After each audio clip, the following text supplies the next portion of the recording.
Hello, balik lagi di channel Spoiler Moon. Dan kali ini kita akan lanjutkan seperti biasa membacakan light novel dari Tales of Dragon and God. Nah, masih lanjutan kemarin, kita sekarang akan masuk ke chapter 492 setelah 1 bulan libur ya. Ya, kemarin itu kan bulan Juli itu bener-bener libur karena ini baru update di awal bulan ini ya, atau tadi malam lah ya, akhir bulan. Tapi ya gue nyebutnya sih libur lah sebulan kemarin. Nah, kita akan masuk saja nanti ke dalam ceritanya. Tapi sebelum itu, diingatkan lagi untuk rekan-rekan yang masih belum subscribe, silahkan di subscribe dulu. Untuk yang belum like, silahkan di like dulu ya. Dan untuk rekan-rekan yang mau sedikit nyawer mimin, boleh banget cek di kolom deskripsi. Di sana ada link Saweria dan nanti langsung diklik aja, kalian bisa nyawer via OVO, GoPay, Link dan yang lainnya. Oke, itu aja pengantar dari Mimin dan kita akan langsung masuk ke light novel Tales of Dragon and God chapter 492. Setelah merasakan kekuatan Duan Jian yang mengalami kesulitan, Nieli dan rekan-rekannya langsung meluncur ke pintu masuk alam penjara abis. Satu persatu sosok mereka turun ke tanah dan sampailah di tempat di mana itu adalah pintu masuk menuju alam penjara abis. Pintu masuk alam penjara abis saat ini sekarang telah berubah dan hancur menjadi abu, yang mana kalau dilihat di pusat formasi dari arai itu saat ini sudah berubah menjadi lubang besar yang lebarnya puluhan meter. Jelas sekali bahwa sesuatu yang menghancurkan ini memiliki kekuatan yang sangat besar.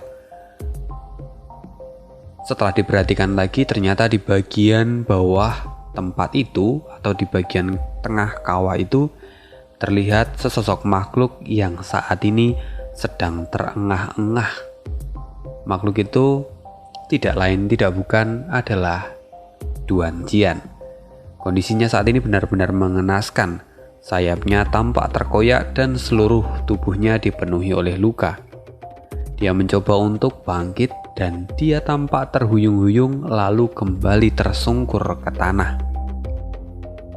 Melihat kejadian itu, Duzi dan Lu Biao dengan cemas bergegas untuk menuju ke sana sambil berteriak, "Duan Jian, apakah baik-baik saja?" kata mereka. Ketika Duzi dan Lu Biao meluncur ke arah Duan Jian, Nieli langsung berteriak, "Hati-hati," katanya, karena saat ini Nieli merasakan ada aura yang sangat mengerikan di tempat itu. Lalu tepat ketika Duzi dan Lu Biao sampai di samping Duan Jian, tiba-tiba terdengar sebuah ledakan yang sangat keras. Ledakan itu membuat keduanya langsung dikirim terbang puluhan meter dan jatuh ke tanah hingga mereka sampai batuk darah.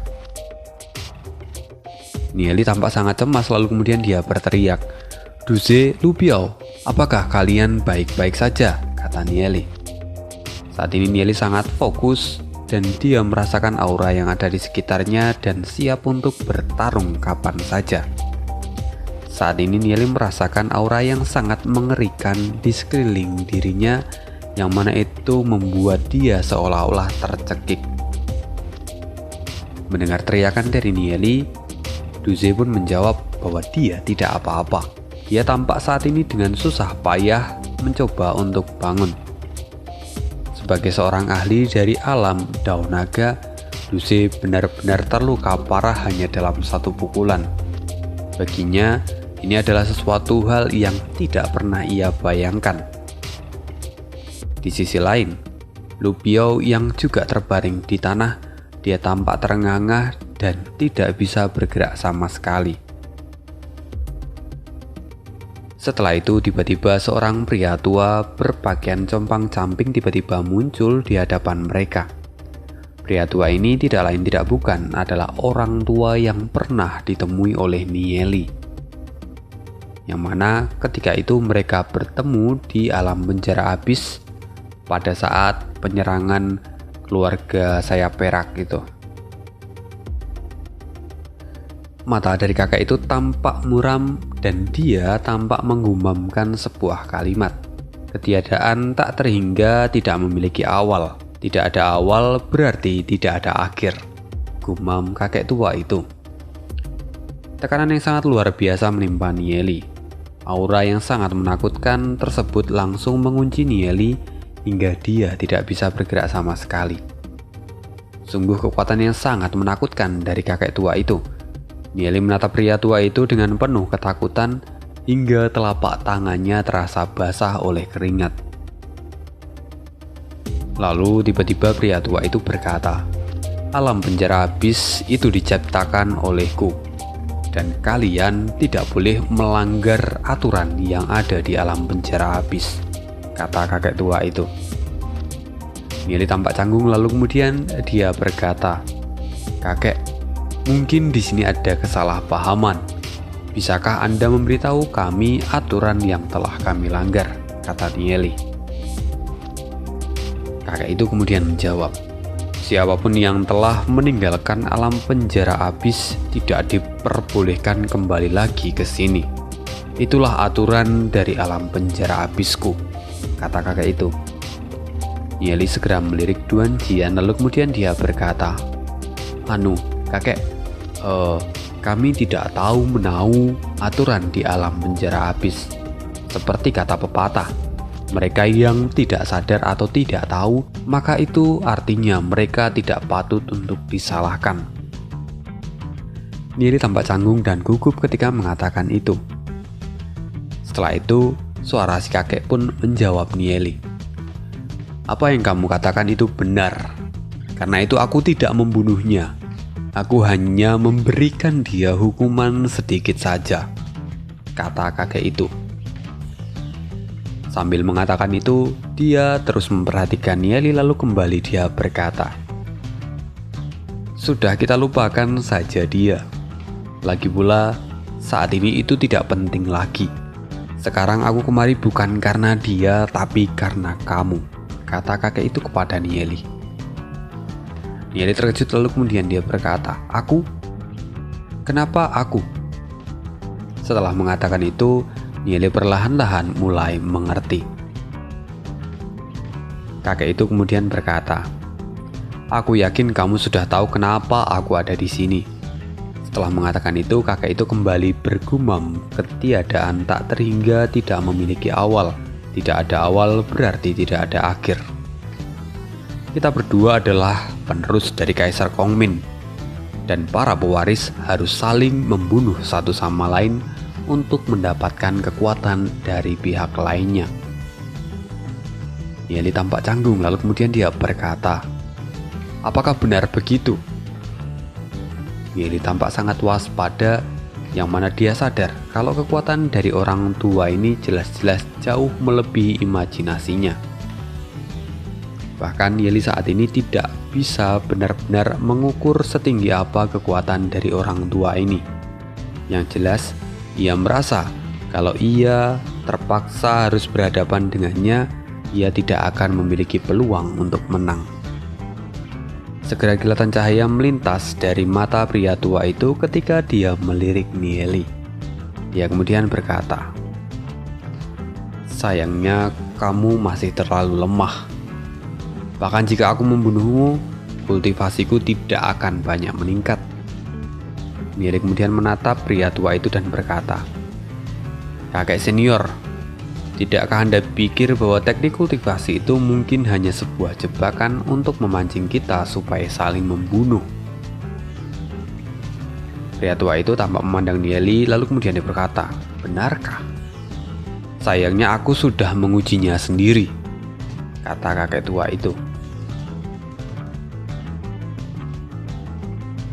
Setelah mengatakan itu, dia kembali berkata, "Aku sudah membunuh 2 orang pewaris dari Kaisar Kongmin, dan salah satunya berasal dari tanah dewa leluhur.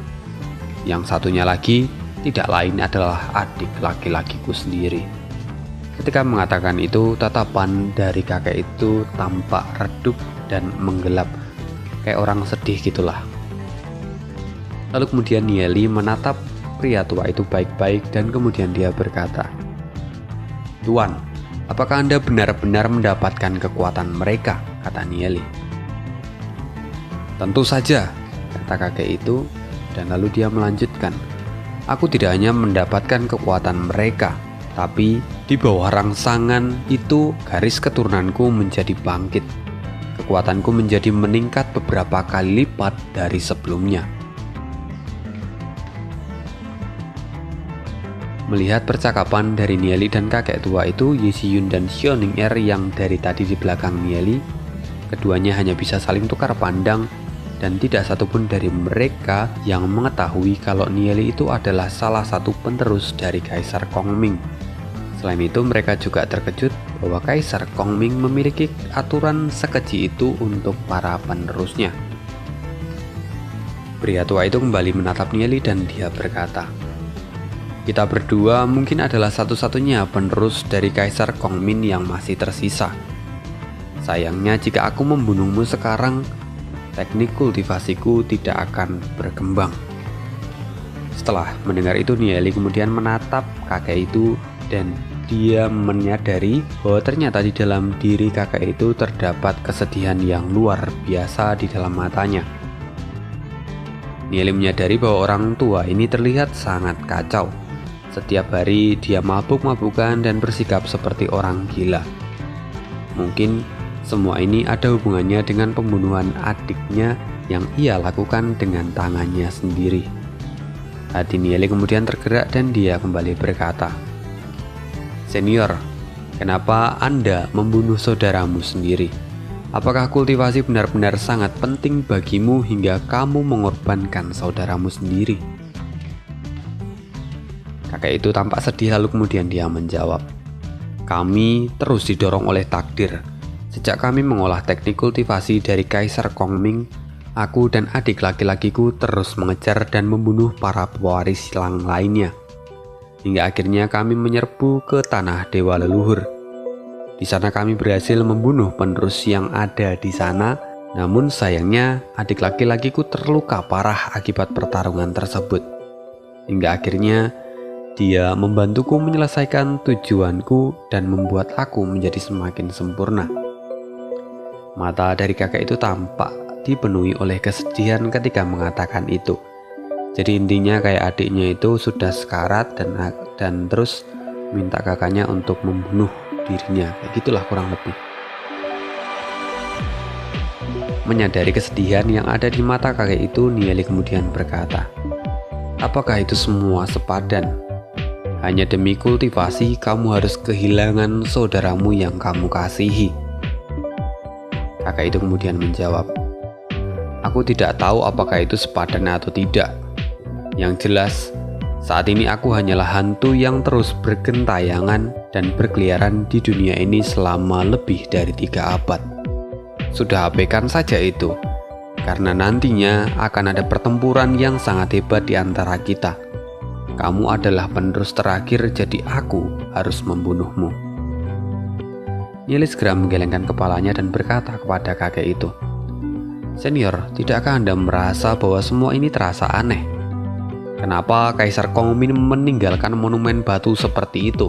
Bukankah itu terlihat aneh? Lalu, apakah senior juga tidak merasa kalau pertarungan kita di sini itu seolah-olah sedang disetting oleh orang lain, yang mana bisa saja sewaktu-waktu ada seseorang yang memperhatikan dari luar dan datang ke dalamnya saat kita sedang lengah?" Setelah mendengar perkataan Nieli itu, kilatan cahaya melintas di mata kakek itu. Lalu ia menatap Nieli lebih dalam untuk waktu yang cukup lama. Nieli tampak tersenyum ketika melihat gerak-gerik dari kakek itu dan dia kembali berkata, "Senior, aku percaya bahwa Anda sudah memiliki keraguan ini sejak lama. Hal ini juga menjadi alasan kenapa Anda tidak menyerangku, karena Anda khawatir ketika aku mati akan ada orang lain di luar sana yang akan menyerang kamu dan menjadi pewaris satu-satunya yang tersisa." Mendengar kata-kata Nieli itu, kakek itu kemudian berkata, "Kamu benar-benar pintar. Aku sudah memikirkannya selama bertahun-tahun hingga akhirnya perlahan-lahan aku bisa memahaminya. Kemungkinan besar Kaisar Kongmin saat ini belum mati dan mungkin saja dia saat ini sedang mempraktekkan teknik kultivasi ini. Nieli tersenyum lalu kemudian dia berkata, "Karena senior sudah mengetahui hal itu, kenapa kita tidak bergabung saja?" kata Nieli dengan sedikit ragu-ragu. "Bergabung?" Kakek itu tertawa ketika mendengar kata-kata dari Nieli. Lalu kemudian dia berkata, "Dengan kekuatanmu saat ini, aku khawatir bahwa kamu masih harus terus berlatih kultivasi. Mungkin dalam 100 tahun lagi kamu baru bisa mencapai levelku saat ini." Nieli pun memotong dan berkata, "Kata siapa? Aku mungkin saja bisa mencapainya jauh lebih cepat. Tapi sekarang Kaisar Kongmin jelas-jelas dia memiliki bakat yang sangat luar biasa. Setelah ia berkultivasi selama bertahun-tahun lamanya, dia saat ini pasti sudah mencapai tingkat kultivasi yang sangat tinggi. Bahkan aku ragu meskipun kita menggabungkan kekuatan kita masih belum memiliki peluang untuk menang melawan Kaisar Kongmin," kata Nieli. Oke, lalu bagaimana jawaban dari si kakek? Apakah si kakek akan menerima tawaran dari Nieli ini? Nggak tahu, kita akan tunggu lagi light novel dari Tales of the Diamond and God chapter 493. Cukup pendek ya. Ya seperti biasa, karena hanya satu chapter, ya jadinya pendek gini deh. Dan oke, mungkin kita akan bahas sedikit tentang chapter kali ini. Sebenarnya agak aneh sih ya kalau misalnya dipikir-pikir. Jadi kayak dari awal kenapa kok Nieli itu tiba-tiba bisa ada di dalam alam penjara abis, padahal kan pintu masuknya hancur. Nah itu gimana masuknya gitu loh. Nggak ngerti juga apakah dia pakai pedang yang ia gunakan untuk menghancurkan segel ke dunia ini. Nggak ngerti juga apakah seperti itu hingga dia akhirnya bisa masuk ke alam penjara abis. Tetapi kok nggak digambarkan, nggak tahu juga. Di dalam novelnya itu tidak disebutkan. Tapi dia tahu-tahu Nieli itu sudah ada di dalam alam penjara abis. Dan selain itu, kalau misalnya dipikir-pikir, ada banyak hal yang kayak banyak kejutan gitu ya kalau dari Tales of the Diamond and God. Karena sebelumnya itu kan mikirnya kayak dulu Nieli itu harusnya membantu para penerus dari keluarga-keluarga besar yang ada di dalam reruntuhan drakonik supaya dia bisa menjadi patriark sekte bulu ilahi. Tapi ternyata enggak. Tahu-tahu dia sudah menjadi patriark dari sekte bulu ilahi. Lalu kemudian harusnya Nieli pergi ke alam bawah tanah kota Glory dan juga ke hutan apa itu namanya lupa. Tapi tahu-tahu sekarang dia harus bertemu dengan penerus dari Kaisar Kongmin. Kayak autornya ini bulet, kalau orang Jawa bilang kayak muter-muter gitu loh, kayak banyak hal baru yang menjadi kejutan. Tapi sepertinya ini akan seru. Kita akan tunggu aja kelanjutan dari chapter-chapter selanjutnya light novel Tales of the Diamond and God. Thank you banget untuk kalian yang selalu mendengarkan sampai akhir, dan terima kasih banget untuk yang selalu dukung support Mimin dari dulu sampai sekarang. Mantap, kalian is the best. Thank you dan see you again di next video. Bye.